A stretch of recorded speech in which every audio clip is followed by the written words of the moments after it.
people like me. You need people like me so you can point your f***ing fingers and say, that's the bad guy. That's the bad guy. That's the bad guy. That's the bad guy. That's the bad guy.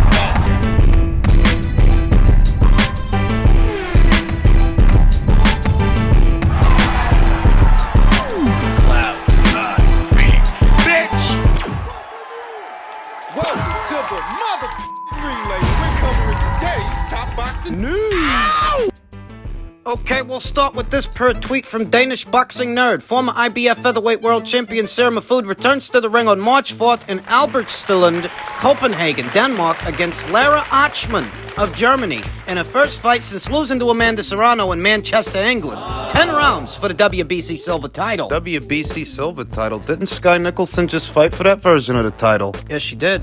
Opposite the ring, then unbeaten Tania Alvarez of Spain on the undercard of Serrano versus Cruz. I'm not sure what's going on here. You're telling me that Sky Nicholson vacated that title immediately after winning it? Well, she would have had to if it's now on the line in the Mahfoud versus Ochmann fight. Lara Ochmann, who sports a professional record of 9 wins with 1 loss, 4 knockouts, to Sarah Mahfoud, who sports a professional record of 11 wins with 1 loss, 3 knockouts. The WBC silver title, it is a title of some relevance, some significance, because it's a step in the direction of this division's undisputed champion, Amanda Serrano. She's got all the belts. She's got all the full titles. Thus, any secondary version of a title or any regional version of an alphabet title is in fact a step in her direction. And Sky Nicholson said in plain English, she hopes to get Amanda in the ring, but if she's vacated the WBC silver title, and she has, well, that's a step backwards, isn't it? The newly vacated title appears to be on the line in this upcoming fight between Sarah Mahfoud, the former champion, and Lara Ochmann of Germany. Sarah is a very spry 33 years old to Lara Ochmann, who's 23, 10 years younger than Sarah. Sarah Ochmann, who on paper has a similar number of fights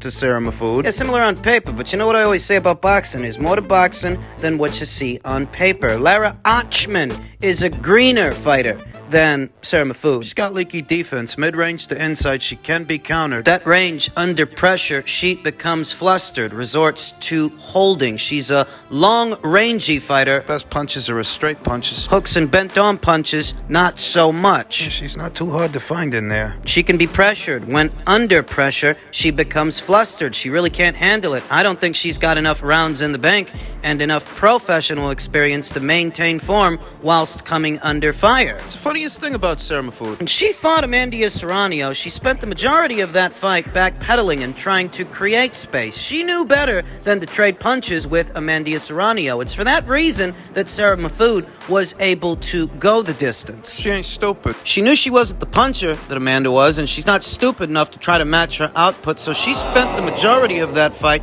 backpedaling on the move, though she's not always... She doesn't give everybody that same respect, you know. She gave Amanda that level of respect, because we all know Amanda's reputation, and we all know about Amanda's stopping power. For what it's worth, Sarah Mahfoud, she can show some spite when she wants to. She can step into her punches. Oftentimes, she does. She just wasn't dumb enough to do that with Amanda. And rightfully so, because that would have gotten her knocked out. Essentially what I'm getting at is, opposite the ring someone else, opposite Lara Ochmann, Sarah Mahfoud may be more willing to step into her punches and take chances. You don't need me to tell you that Lara Ochmann is no Amanda Serrano. She's nowhere near that put-together a fighter. I mean, come on. Come on. I like Sarah to win a fight. Sarah Mahfoud that sports a professional record of 11 wins with 1 loss, no draws, 3 knockouts, having never been knocked out in 12 professional contests. 12 professional fights. Yeah, granted that Sarah Mahfoud's got things that she needs to work on, she does, but to the eye, she is a more put-together fighter than Lara Ochmann, and for what it's worth, she has shared the ring with better fighters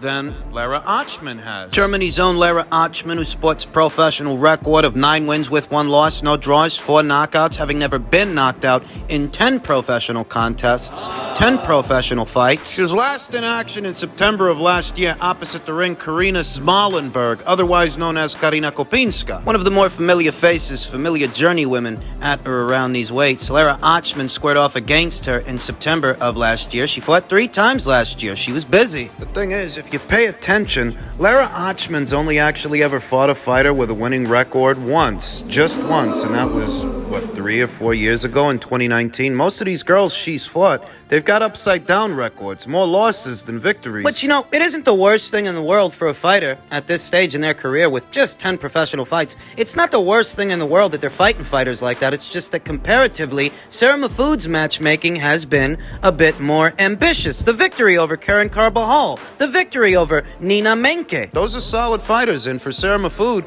those were solid fights, solid victories. Even though she lost wide to Amanda Serrano, the fact that she was able to go the distance with Amanda Serrano, Amanda being who she is, not just to this division, but to the sport, one of the biggest punchers. Sarah was able to go the distance. She didn't get knocked out. I think that says a lot about Sarah. Denmark's own Sarah Mahfoud. For those not already aware, this fight is going down in Denmark, Copenhagen, Sarah's neck of the woods, so she will have home field advantage, and coupled with the professional experience that she already has, I like Sarah Mahfoud to win. I like Sarah Mahfoud to win a points decision next month. On the floor, Sarah on points is the pick.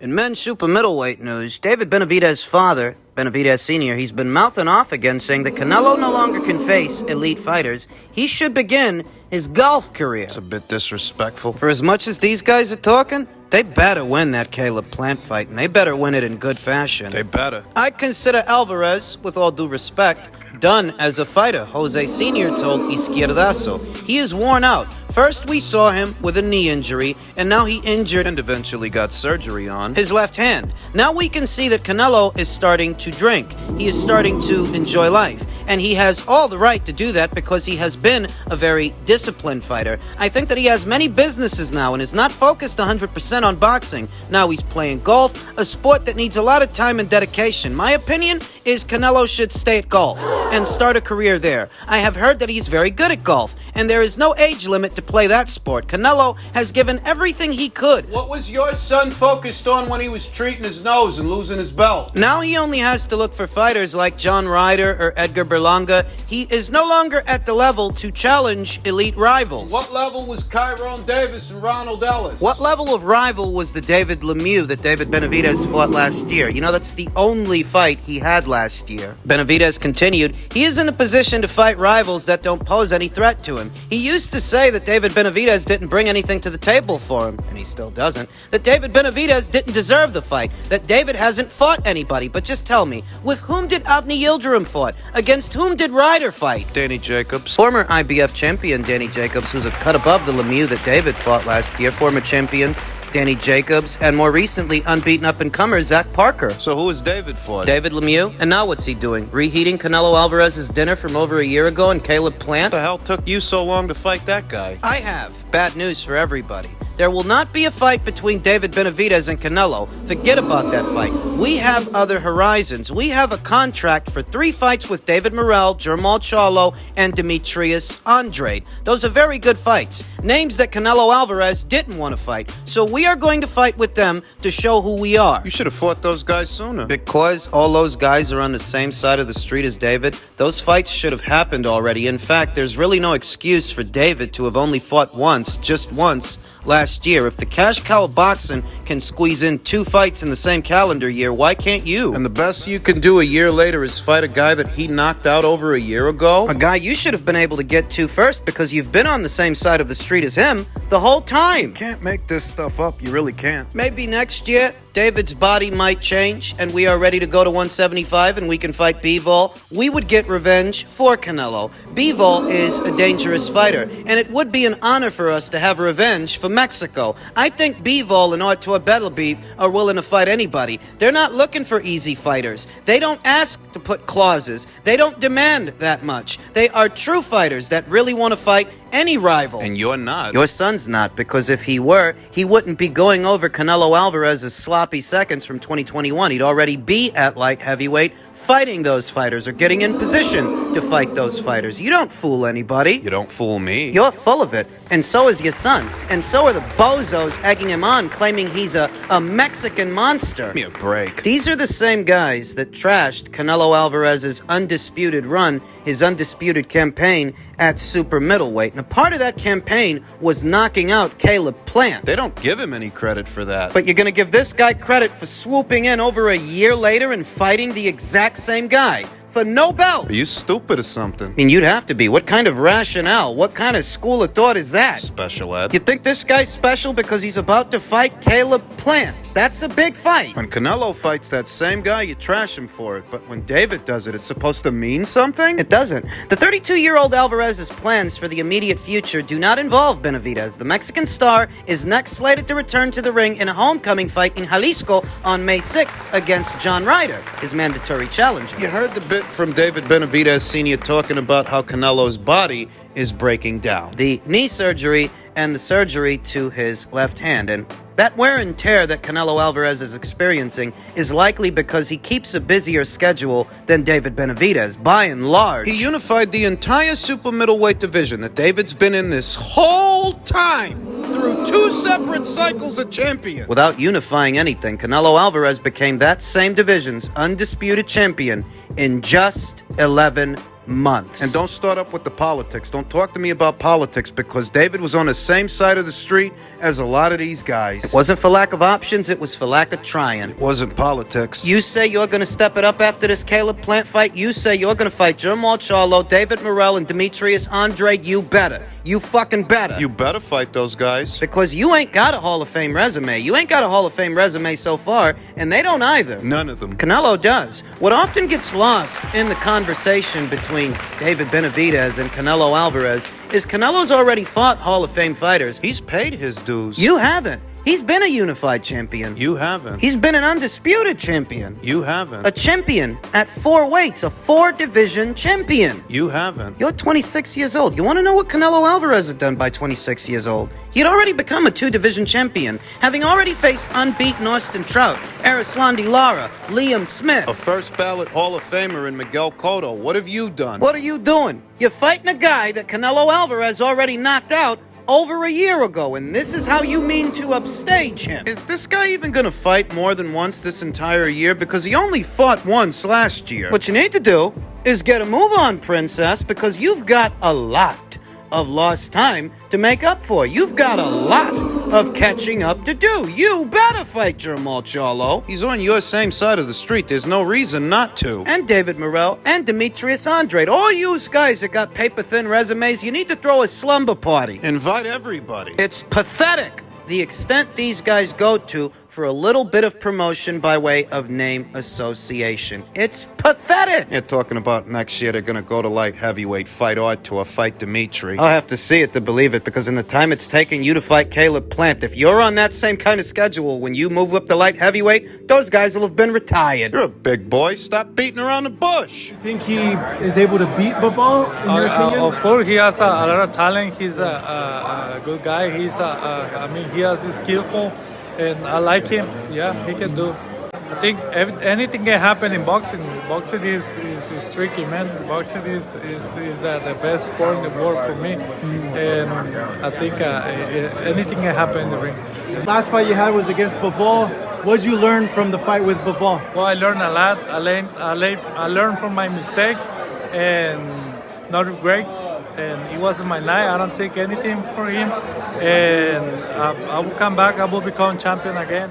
Now, maybe you're one of these guys that swears by annotations and anecdotes from either professional boxers or trainers. I mean, There's enough precedence to do so. and for some, that's enough. In a very general sense, former WBO super middleweight champion Zurdo Ramirez, he likes David's chances against Dimitri Bivol. David Benavidez himself, based on previous sparring sessions with Dimitri, however many years ago those were. He claims he likes his chances too, and he's supposed to. He's a professional boxer. What do you expect him to say? For me, it's more about what do I expect him to do. If he likes his chances against that guy that much, go up there and show. Show and prove. You don't seem to think that you're going to get Canelo Alvarez in the ring. That's what your father said in that previous segment we just talked about, that article and those quotes by way of Izquierdazo. You don't actually think you're going to get Canelo Alvarez in the ring. So then what are you staying around super middleweight for? These mental gymnastics work best on those who lack critical thinking skills and the ability to sift through the bullshit. I don't care what Zurdo Ramirez thinks. Or Shane Mosley, for that matter,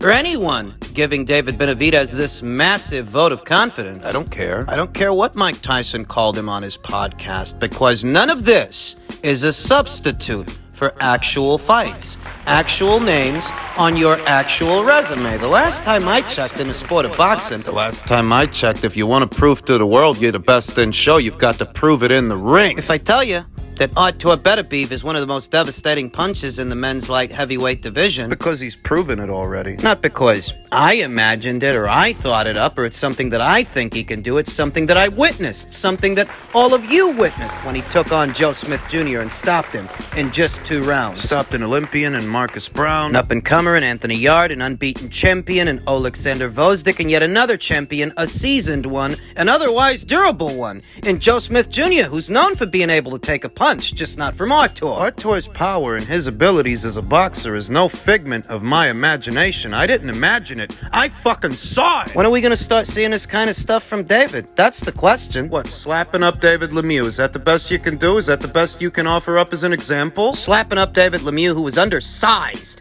to campaign as a super middleweight anyway. Are you kidding me? They act like I'm asking too much from David Benavidez. Like I'm asking to see something, or I'm asking him to do something that I don't ask any other young fighter to do. You know, David Benavidez, he's in the same age bracket. How old was Teofimo Lopez when he knocked out IBF champion Richard Comey and dethroned Vasyl Lomachenko, pound for pound darling? Teofimo was actually younger then, when he did all those great things, than David Benavidez is now. How old is Devin Haney? How old was he when he became his division's undisputed champion? Of course, Stevenson's in the same age group as David Benavidez, except he's a 2-division champion who beat 2 reigning champions in Jamel Herring and Oscar Valdez. So don't try to blow smoke up my ass about this Benavidez guy. Don't do it. Let's not waste each other's time. His dad said they're going to take on Jermall Charlo, Demetrius Andrade, and David Morrell. So I expect them to deliver, and I expect them to deliver in a timely fashion because all those guys and all those fights are on their side of the street. Good, then get to it. Do it.